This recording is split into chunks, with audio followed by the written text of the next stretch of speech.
वारणेचा वाघ भाग 15वा. मेरीला वेल्सली साहेबाकडून सहज बोलता बोलता दनियलच्या हालचालींची एक बातमी कळत होती आणि ती अनेक पदर एकत्र करून ती एका सूत्रात ओवीत होती. दनियल फौजदार कोल्हापुरात आल्यापासून आपल्या उद्योगाला लागला होता. तो रात्रंदिवस सारखा खपत होता. सत्तूला पकडण्याचे कार्य जे इतर कोणी करू शकले नाही ते आपणच करायचं असा त्यानं निश्चय केला होता. तो अनेक योजना आखीत होता, युक्त्या आणि डावपेच रचित होता. पेठ लोडपासून म्हणजे वारणेच्या उगमापासून ते थेट सांगलीपर्यंत वारणा नदीचा आणि तिच्या काठी असलेल्या सर्व गावांचा त्यानं एक नकाशा तयार करून घेतला होता. कुठलं गाव कुठं असून गावागावात किती अंतर आहे, कोणता मार्ग कोणत्या गावात शिरला आहे आणि कोणत्या गावातून निघालेली पानंद कोणत्या गावाजवळ संपली आहे, कुठं दाट झाडी आहे, कुठं नदीला उतार आहे, या साऱ्या बाबींची त्या नकाशात नोंद होती. आणि ती सर्व माहिती आपल्या हाताखालील सर्व अधिकाऱ्यांनी अभ्यासावी म्हणून त्यानं आज्ञा सोडली होती. आणि सत्तूला दारुगोळा कसा मिळतो, त्याला सरकारी गोटातील खबरी कशा पोहोचतात यावर कडक नजर ठेवण्यासाठी त्यानं खास माणसं नेमली होती. त्याचबरोबर आपल्या हाताखालील असलेल्या सर्व लोकांवरही त्यानं नजर ठेवली होती. याच दरम्यान दनियलनं बाबरखानाची भेट घेतली आणि बराच वेळ चर्चा केली होती. सरकारी हालचाल आणि दनियलची धडपड पाहून लवकरच सत्तूवर मोठी चढाई होणार आणि दनियलच्या मदतीला जा असा सरकारी हुकूम आपल्या हाती येणार हे बाबरखान ओळखून होता. तो दनियलला म्हणाला, सत्तू हा अत्यंत धाडशीनी जबर माणूस आहे. त्याच्याजवळ बेजोड धाडस आहे म्हणून तो अजून जिवंत आहे. दुसरा एखादा असता तर केव्हाच खलास झाला असता. त्याचा मारा जसा अचूक आहे तसाच तो धूर्तही आहे. पूर्वी मी एक चूक केली, ती म्हणजे सत्तूची चुकीची व्याख्या केली होती. ती कोणती, दनियलने चटकन विचारले.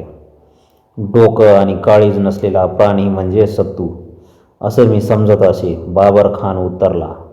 पण ते बरोबर नव्हतं. आज मी तुम्हाला सांगेन की डोकं असलेला आणि काळीज नसलेला प्राणी म्हणजे सत्तू. आणि हेच 100% बरोबर आहे. त्याला डोके आहे म्हणूनच तो आज इतकी वर्ष जगतो आहे. तेव्हा आपण विचार करूनच पाऊल उचललेलं बरं. आणि बाबरखानाचे विचार जमेला धरून दनियलनं त्याचा निरोप घेतला. अजून दुपार व्हायला वेळ होता. बाबा दुपारचं जेवण करून मोकळा झाला होता. वेल्सली साहेबाला यायला अजून वेळ होता. दारावरची घंटी वाजली म्हणून मेरीनं दार उघडलं. कोण, तिनं दारातल्या माणसाला विचारलं. मी पोलीस आहे. काय पाहिजे? मला बाबा पाहिजे. कशाला? दनियल साहेबांचं बोलवणं आहे. कोण दनियल साहेब? मेरीचं डोकं तापलं. फौजदार दनियल साहेब, पोलीस उत्तरला. हा बंगला कोणाचा आहे तुला माहीत आहे का? होय मिसी बाबा. मग परत जा. काय काम आहे ते समजल्याशिवाय बाबा येणार नाही असं तुझ्या त्या साहेबाला सांग आणि हेही सांग की बाबा हा वेल्सली साहेबांचा नोकर आहे. मेरीचा संताप वाढला होता. पोलीस घाबरला होता. तो म्हणाला, मिसी बाबा हा दनियलचा चुलता आहे म्हणून त्यांना फक्त बाबाची भेट हवी आहे असं. मेरी शांत झाली. पुन्हा दार बंद करून बाबाकडे जाऊन त्याला म्हणाली, बाबा तुला दनियलचं बोलवणं आलं आहे. तू फक्त ऐकून घे, काही बोलू नकोस. लक्षात ठेव, तूच सत्तूला बातम्या देत आहेस असा त्याला संशय आलेला असावा. तो फौजदार आहे, तुझ्या पोटातलं काढून घेईल. बरा घेतोय. बाबा म्हणाला, मी बी मुलखाचा घुम्या आहे. एटीत पोलिसासोबत निघाला आणि पाठीमागून मेरीचा आवाज चढवून म्हणाली,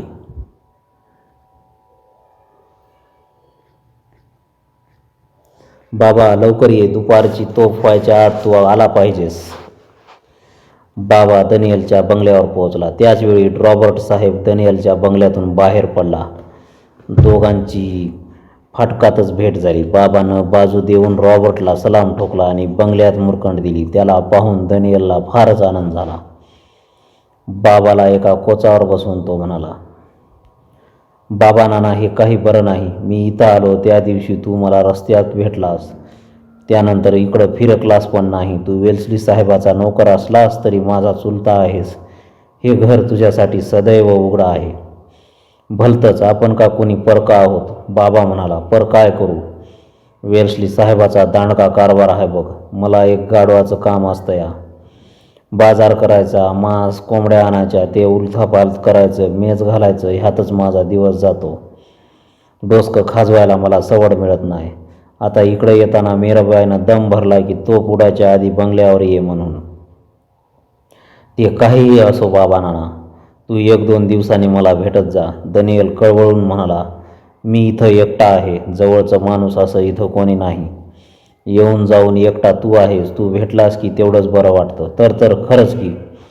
बाबा दोन्ही पाय घेऊन कोचावर आलकट पालकट घालून बसत म्हणाला. आपलं का भांडण झालं या? सवड मिळाली की मी येईन, भेटणी जाईन. नंतर दनियल इकडच्या तिकडच्या गप्पा काढल्या आणि एकाएकी आठवल्यासारखं करून म्हणाला. बाबा नाना, तू कुंजेला कधी जात असतोस? जातो की असाच कवा कवा, बाबा उत्तरला. तू त्या सत्तूला कधी पाहिलंस का? दनियलनं बाबाच्या चेहऱ्यावर तीक्ष्ण नजर रोखली. या प्रश्नानं बाबा सावध झाला. मेरीचंच खरं आहे, ह्यानं फौजदारी खाक्या सुरू केलाय असा विचार करून निर्विकार चेहरा करून बाबा म्हणाला. एकदा दोनदा दिसला होता. तुझ्याशी तो कधी बोलला का? दनियलनं विचारलं. माझ्या संग तो कशाला बोलला? आम्ही म्हणजे मे झिंगा दर्या मे खसखस असं उतरून बाबा हसला आणि बाबाच्या मनाचा ठाव घेत दनियल म्हणाला. बाबा नाना, तू काही म्हण, परंतु सत्तूसारखा माणूस उभ्या वारणा-पट्ट्यात सापडणार नाही. मोठा दिलदार माणूस असावा तर सत्तूसारखा. त्यानं कित्येकांचे कोटक कल्याण केलं आहे. दूर कशाला, माझंच उदाहरण घे. त्यानं मथाजी चौगुल्याचा खून केला म्हणून माझी आई वाचली नाही. ती वाचली म्हणून मी हा दनियल जगलो. आता फौजदार झालोय. सत्तू नसता तर मीही नसतो. काय हा हलकट माणूस आहे असा विचार बाबाच्या डोक्यात आला. पण उगीच वेड पाहून तो म्हणाला. आमचं काय, येडी माणसं, आम्हाला काय कळतंय? मात्र कुंजत सत्याला कुणीच चांगलं म्हणत नाही. एकूण एक माणूस त्याला पाण्यात बघतोय. हा तुझा गैरसमज आहे बाबा नाना, दनियल सदगदित होऊन म्हणाला. सत्तूला प्रभू सुखी ठेवो. खरं बोलू का? बाबा एवढं विचारून थांबला. बोल बोल की. दनियलला वाटला आता गुळणी फुटणार, परंतु बेरकी बाबा पडक्या आवाजात म्हणाला. सत्तू मोठा आहे हेच मला पटत नाही. बाबाच्या ह्या उत्तरानं दनियलचा चेहरा एकदम पडला आणि दनियल नको ते बोलून गेला. बाबा नाना, तुला कसं सांगावं? सत्तूचं मोठेपण तुला कधीच समजणार नाही. ते बाबर खान फौजदाराला विचारा. तो म्हणतो की डोकं असलेला आणि काळीज नसलेला प्राणी म्हणजे सत्तू. लांब कशाला, तुझ्या मेरीबाईलाच सत्तूबद्दल विचार, म्हणजे सत्तूचं धैर्य न बळ नि करारी वृत्ती याविषयी सर्व काही ती सांगेल. हे ऐकून बाबाची पूर्ण खात्री झाली की मेरीबाईनं जो अंदाज केला तो बरोबर आहे. हे इब्लिक कार्ट माझ्या मनातलं काढून घेऊ पाहत आहे. यानं रॉबर्ट बरोबर संगनमत केला आहे. परंतु बाबा उघड काहीच बोलला नाही. दनियलला बाबा आता काही बोलेल असं वाटत होतं. इतक्यात बाराची तोफ गडगडाली. तसा बाबा टणकन उडाला. कावरा बावरा होऊन म्हणाला. दांडगा घोटाळा झाला. वेल्सली साहेब आता येईल नि मेजावर खाना नाही दिसला तर मलाच खाऊन टाकेल. आता पळतो. बाबाची ती घाई, ती घाबरलेली मूर्ती पाहून दनियल दुचमटला. म्हणाला.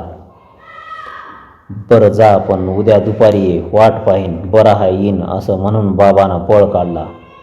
मागची धूळ न पाहता वेल्सली साहेबाचा बंगला गाठला आणि दनियलशी झालेलं बोलणं, त्यानं सांगितलेला बाबरखानाचं मत, फाटकात रॉबर्टची भेट, सत्तूचा मोठेपणा, मेरीबाईचा विचार असा दनियलनं दिलेला हवाला हे सारं बाबानं मेरीला सांगितलं.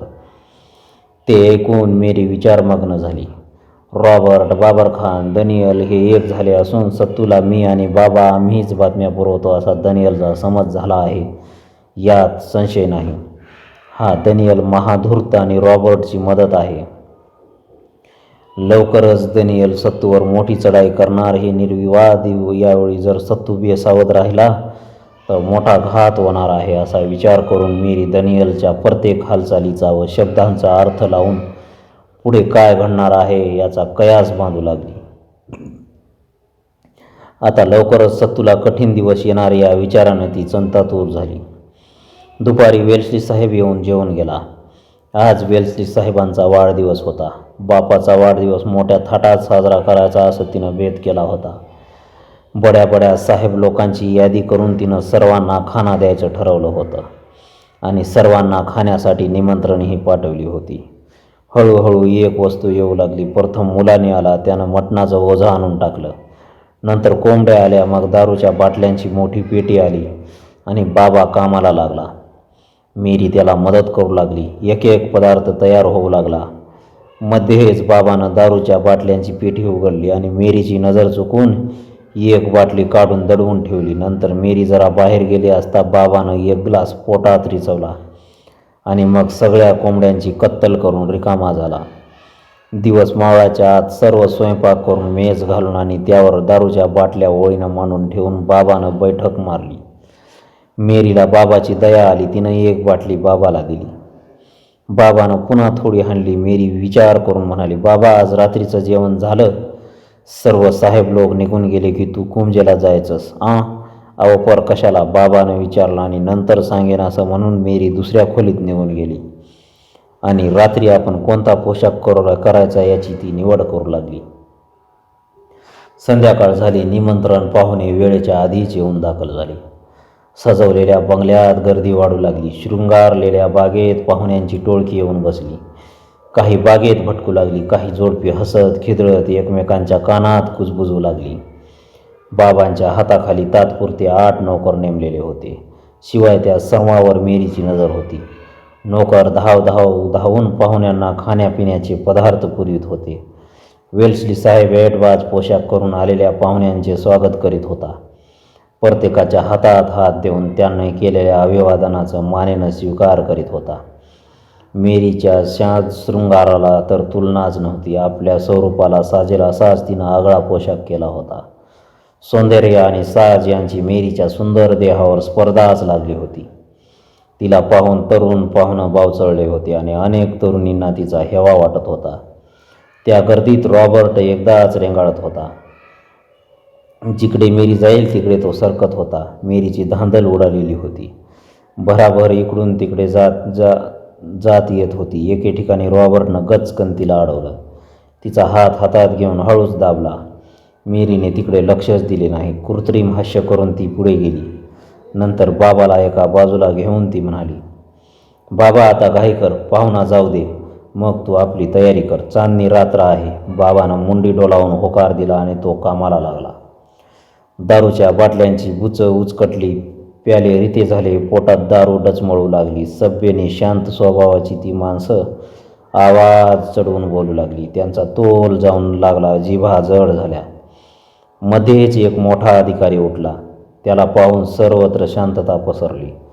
त्या अधिकाऱ्यानं सर्व पाहुण्यांच्या वतीनं वेल्स्ली साहेबांचं अभिनंदन केलं आणि पुन्हा सगळे पाहुणे आपल्यात रंगात दंग झाले. मध्याह्न रात्रीला तो समारंभ संपला. आलेले पाहुणे रोगटलेल्या कोंबड्याप्रमाणे झिंगत आपापल्या घरी निघून गेले आणि वेल्स्ली साहेबांचा बंगला रिकामा झाला. बाबा घाईघाईनं जेवला. अंथरून पांघरून 1 कोंबडी, 2 पाव, 1 दारूची बाटली असं सामान बांधून ते गाठोडं खांद्यावर लावून तो तयार झाला. तेवढ्यात मेरी आली. तिनंही 1 बाटली गाठोड्यात कोंबली आणि थोडे पैसे त्याच्या हातावर ठेवून ती म्हणाली, बाबा जा, सत्तूला सांग की आता सावध राहा. लवकरच दनियल फौजदार तुझ्याकडे येणार आहे. माणसानं संकटावर मात करणं हे चांगलं असतं, परंतु मात करण्यापूर्वी येणाऱ्या संकटांची भीषणता लक्षात घेणं फार जरुरीचं असतं. बाबा मुंडी डोलावून चालू लागला. चांदण्याच्या शुभ्र प्रकाशात त्याची पुसट दिसणारी आकृती मेरी बराच वेळेपर्यंत पाहत उभी होती. पहिला कोंबडा आरवला. त्यानं पहाट होत आहे अशी गावाला वर्दी दिली. मग गावातील सर्वच कोंबड्यांनी सूर धरला. माणसाने डोळे उघडून बाहेर पाहिलं. बाहेर अजून अंधार होता. झुंजरव्याचे थर विरघळत होते. पूर्वेला शेंदरी रंगाचा एक ढग आडवा पसरलेला होता. त्याचा बिलवरी प्रकाश धुक्यात मिसळून रात्रीला उजाळा देत होता. सत्तूच्या जीवनात कसलाच बदल झालेला नव्हता. दगदग, धावपळ यात खंड नव्हता. भीतीची तलवार मानेवर लटकत होती. गपकन सोनाकडे येऊन रात्र कंटायची. पहाटे उठून घर सोडायचं. एखाद्या दिवशी कुंजेला जायचं. आईला धीर देऊन सईला भेटून वाट धरायची. कधी सगुणा, पुतळा, निळू यांची भेट घ्यायच्या. दिवाळी चुकू द्यायची नाही. पुन्हा डोंगर, नदीकाठ, हत्यार यापलीकडे काहीच नव्हतं. त्यानं कित्येक दिवस सरकारला टाळून पाहिलं होतं, स्वतःला दडवलं होतं, अंधारात जगून पुष्कळ कष्ट सहन केले होते. पण अंधाऱ्या जागेची कोल्हापूरला खबर जात होती. बंदुका गरजून येत होत्या आणि त्या निखाऱ्यांच्या राशीत त्यांना जगणं भाग पडत होतं. तो आईसाठी, सोनासाठी जगत होता. आणि सोना आता एकटी नव्हती. तिच्या पुढ्यात 2 वर्षाचा गुटगुटीत बाळ खेळत होतं. परंतु सत्तू अचल होता. येईल त्या प्रसंगाला तोंड देण्याची त्याची तयारी होती. त्याचं बळ तीळ मात्र कमी झालेलं नव्हतं. त्याची हिंमत दिगंतराला गवसणी घालायला सज्ज होती. त्याचे जगण्याचे इतर मार्ग अडवले गेल्यानं आहे तेच जीवन तो निर्भय होऊन जगत होता. त्याच्या बरोबरीची सर्व माणसं आज वर्षानुवर्ष त्याच्या पाठीशी उभी होती. त्यांच्या पाठबळानंच सत्तू अजिंक्य ठरला होता. त्याचबरोबर अनेक गावातील मातबर मित्र सरकारचा डोळा चुकून सत्तूला गव्हाची पोती, गुळाच्या ढेपा, पैसे, हत्यार, काडतूस पाठवित होते. सत्तू एखाद्या गाव शेजारी असल्याचं समजताच गावकरी गुपचूप जेवण करीत होते. बकरी कापून पंक्ती उठत होत्या. सोना सुख नि दुःख एकाच वेळी अनुभवत होती. क्षणभर ती सत्तूला विसरून बाळाला खेळीत बसत होती, तर क्षणात सत्तूची आठवण होताच बाळाला काखेत घेऊन सत्तूची वाट पाहत उभी राहत होती. उमा चौगुला आता पार वाकला होता. दादा पाटील खोकत होता. कबीरा, नामदेवराव, बोडके हे अगदी मेटाकुटीला आले होते. पण पत्करलेलं वैर गावकऱ्यापर्यंत घेऊन जायचा असा त्यांचा निश्चय होता. सरकारी बोलावणं येताच तो मोठ्या दिमाखानं कोल्हापूरला जात होता. तांबडं फुटलं आणि सुभद्रेच्या दारावर थाप वाजली. तिनं गडबडीनं दार उघडलं. दारात बाबा उभा होता. इतक्या सकाळी सुभद्रा चकित झाली. होय, सकाळी, असं म्हणून बाबा खाली बसला. पाय लांब करून पुन्हा आकडून बसला. चिलीम भरीत म्हणाला, म्या रातीच घर सोडलंय. कामगिरी जोखमीची नि तातडीची आहे. कसली कामगिरी? सुभद्रा घाबरली. मला सत्तूची गाठ घ्यायची आहे, चिलमीचा झुरका मारून बाबा म्हणाला. आणि ते बी आताच्या आता, त्याशिवाय वाव नाही. गाठ घेता येईल, कमी जास्त नसलं म्हणजे झालं, असं म्हणून मी घरात गेली. चिंतू पाटलाला उठवून त्याला सर्व सांगून तयार केलं. नंतर चिंतू पाटील बाबाला घेऊन मळीकडे गेला. अजून अंधार होता. नदीकाठी किंजाळात एक जाळ ढणढणत होता. बाजूला बंदुकीचं बुचाड उभं होतं. समोरच 4 घोडी पाठीवर खोगेर घेऊन 3 पायावर उभी होती.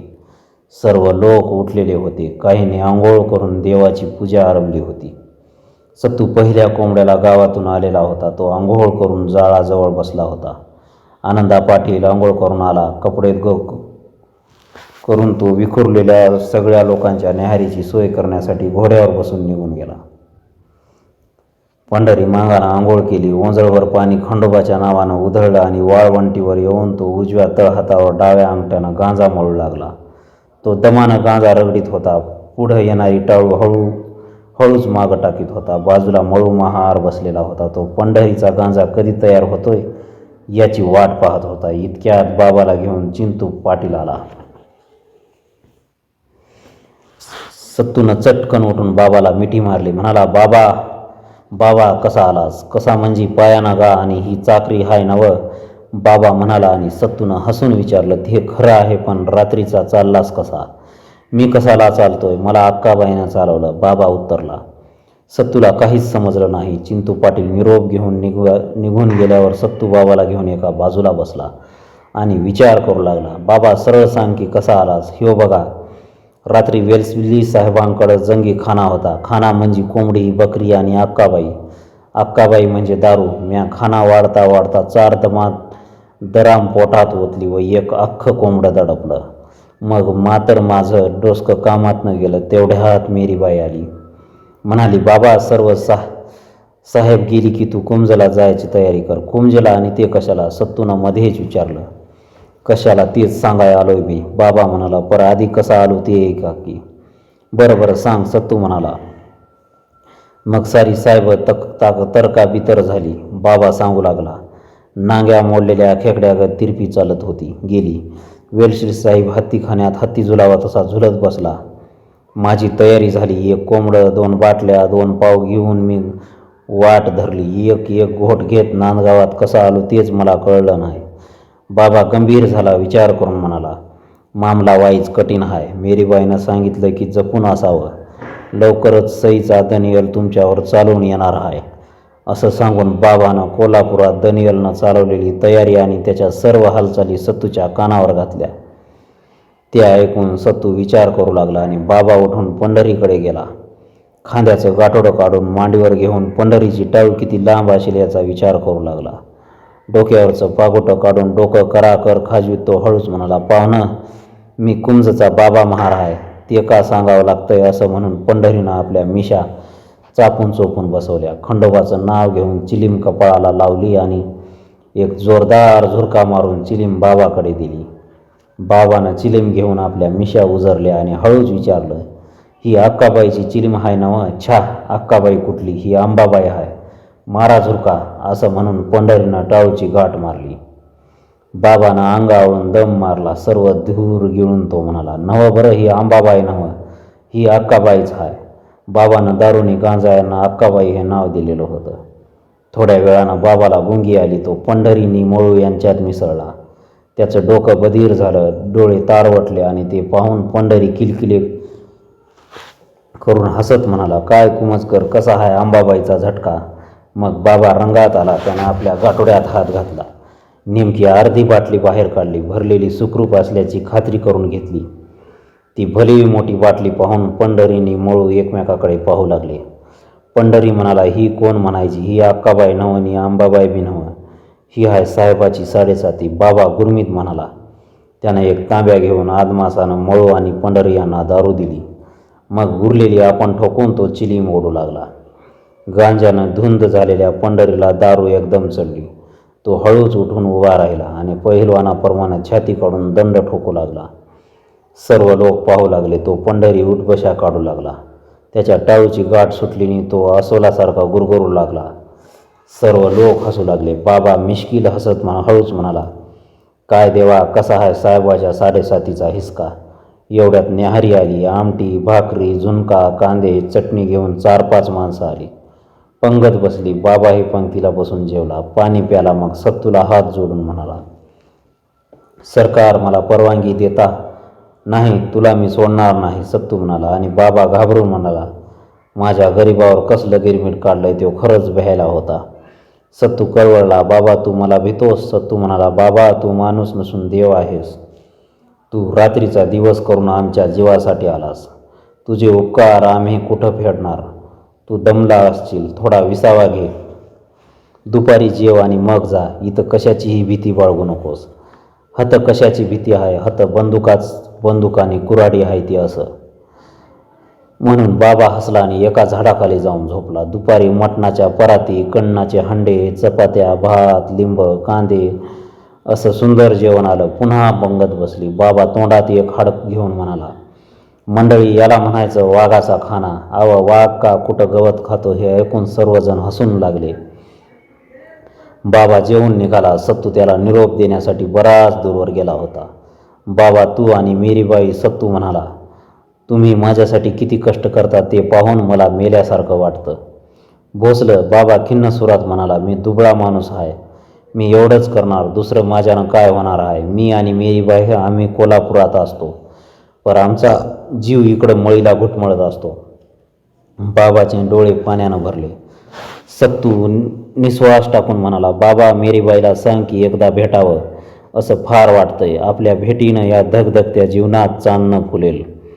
कधी नि कुठं भेटणार ते कळवा म्हणावं. सांगतो की. बाबानं अंगाला झोके दिले आणि वळून कुंजेची वाट धरली. त्याच्या पायाखालची ती पायवाट नागमोडी वळणं घेत कुंजेला गेलेली होती. त्या वाटेनं बाबा मान खाली घालून चालत होता. थोडं चालून तो थांबला. त्यानं वळून पाहिलं. सत्तू उभाच होता. बाबानं हात उंचावला आणि तो पुन्हा चालू लागला. पुन्हा एका वळणावर तो थांबला. त्यानं वळून पाहिलं, परंतु तिथून त्याला सत्तू दिसला नाही. त्याच्या आड निवडुंगाचा एक प्रचंड डोंगा उभा होता.